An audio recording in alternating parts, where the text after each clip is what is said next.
Cogliamo l'occasione di aver cantato qui a Montoggio per la Croce Rossa per fare gli auguri a tutti gli amanti del trallallero, ai canterini che purtroppo in questo periodo quelli che non stanno molto bene, ma al pubblico che ci segue sempre con molto affetto e con molta passione, quindi a Luciano del canale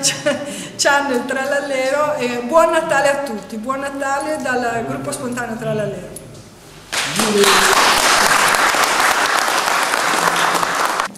La partenza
Vieni con me,